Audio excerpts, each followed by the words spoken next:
The following news segment is produced for MTN by the Western Ag Network. Now, here's your Farm and Ranch report from the Montana Ag Network. Welcome back for our Farm and Ranch news. From cattle, sheep, swine, and poultry, livestock producers urged lawmakers to focus on programs and funding to promote animal health and disease preparedness during a House Agriculture Committee hearing this week in Washington. America's animal agriculture industry has been extremely fortunate that the U.S. has kept out many foreign animal diseases that have devastated producers throughout the world. If and when a foreign animal disease outbreak occurs in the U.S., the effects are devastating. African swine fever, which has been detected in the Dominican Republic and Haiti, is projected to cost the U.S. swine industry $50 billion. A foot and mouth disease outbreak is projected to lead to a $57 million a day losses.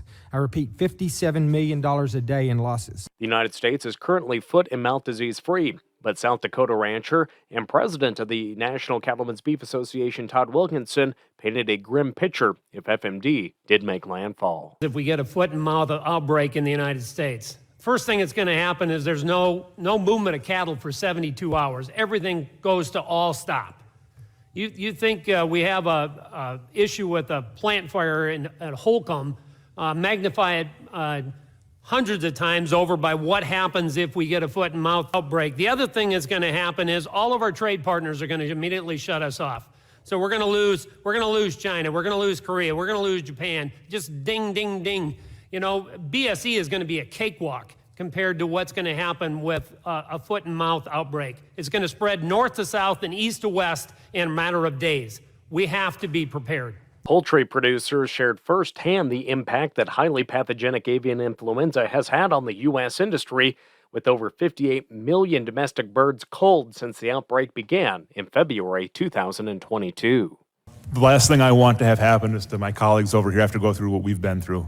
You know how devastating this outbreak's been for the poultry industry. If we were to get foot and mouth or African swine flu at the same time as a high path outbreak, I don't know what would happen. I mentioned in my testimony, APHIS is 150 full-time equivalents short.